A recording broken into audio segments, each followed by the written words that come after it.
the more time I invest in making sure that it's perfectly leveled, less silicone or shims or the counter people are gonna have to use. Yeah, and I don't have enough support on that key to push ½ inch forward from the top. So it's not gonna hold in anything. But as it stands right now, I would need to push the top out by more than the key allows. We need a second key. We're adding a second key to compensate for the bump that's in the wall behind the middle cabinet. The side cabinets can go in. Push the bottom corner a little bit. You see? That's what we need. We need the bottom of that cabinet, the corner on the right, to touch the wall, which it can. Yeah. And we need this one to touch the wall, but at the same time we need the bottom of this cabinet to touch the wall. But because there's a bump in the wall, I can't. So the key is the key.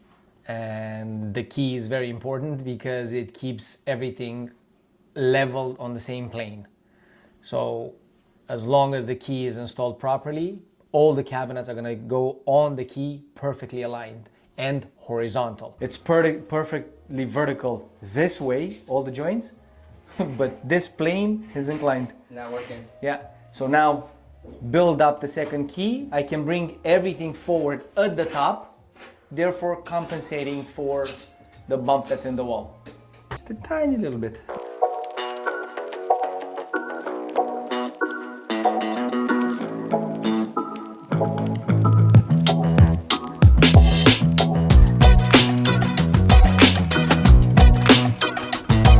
Gorgeous.